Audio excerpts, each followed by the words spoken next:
those topics that I truly think is one of the most important things for us to have to understand in our industry.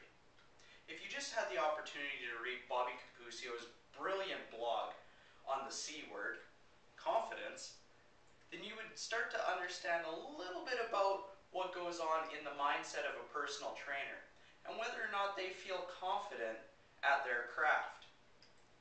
But consider this. What makes a trainer feel confident? Is it the knowledge and the experiences that they've had? I tend to think it's a bit of both. But just for this one instance, I'd like to talk about experience. Consider this story. In 1949, August, summer, extremely hot in Missoula, Montana. A gentleman by the name of Wag Dodge was in charge of an entire smoke jumping group of firefighters.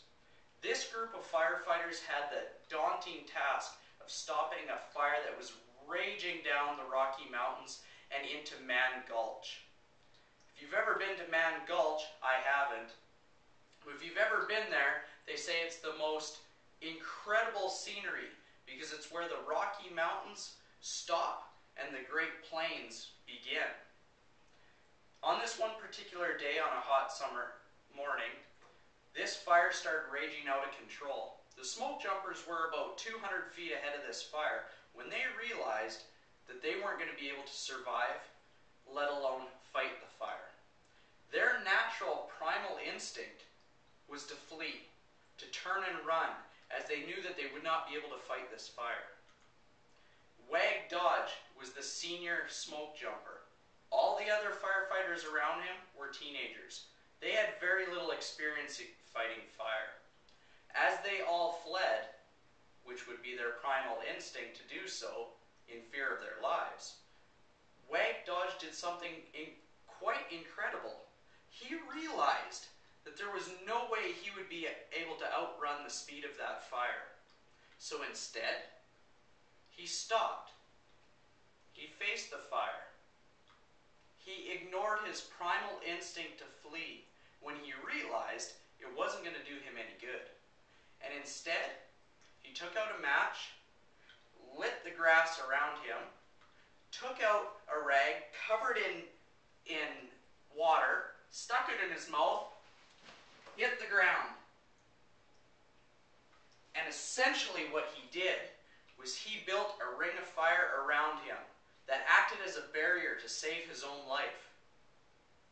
Only a few of the other firefighters survived. When those firefighters were asked, what did you think when you saw Wag stop and face the fire?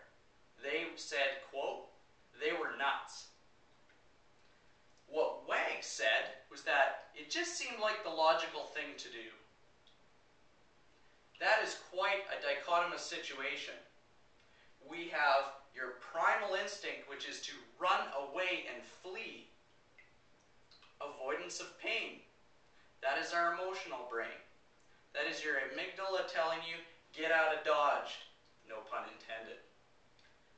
But instead, he realized that it wasn't going to actually help him in that situation, and instead was able to rely on his fabulous firefighting skills and understanding that fire needs oxygen in order to spread.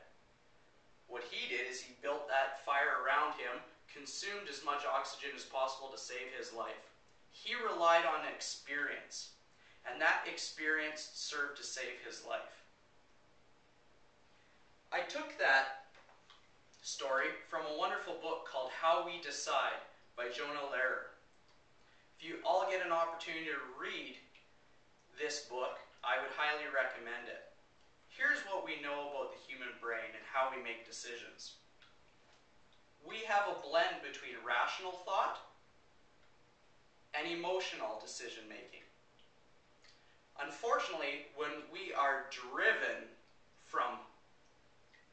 away from fear, or we are motivated towards pleasure, that is essentially motivational theory.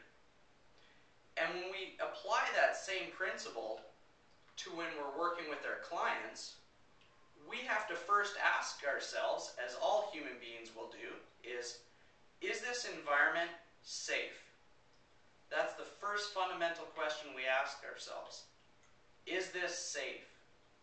So let's say a client comes into our club and they are a little bit unsure of themselves, and their past experiences have led them to believe that exercise is not safe for me.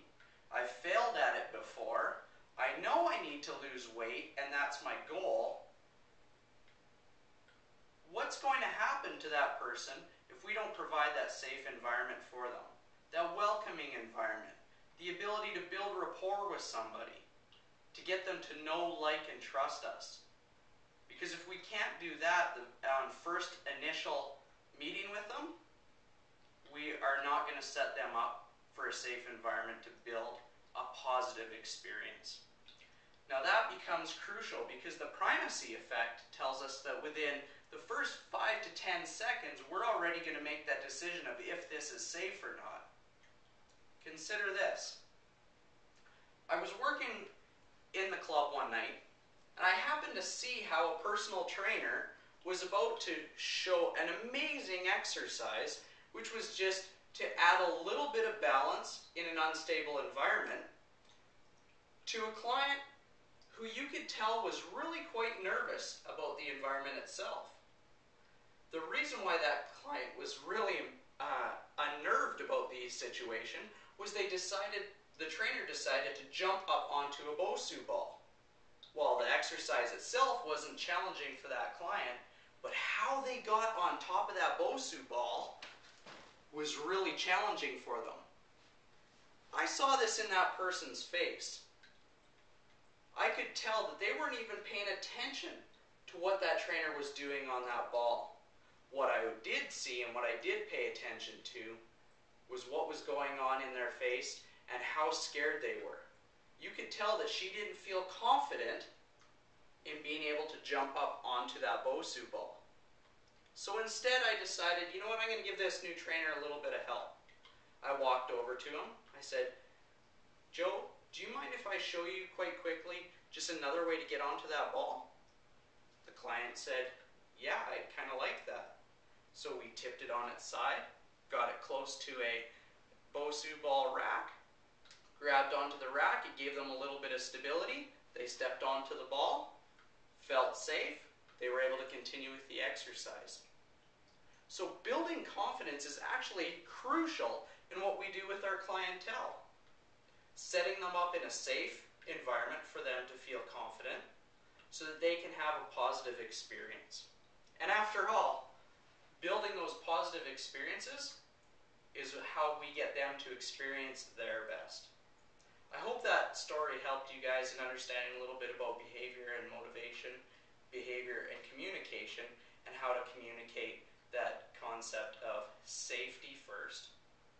Thank you.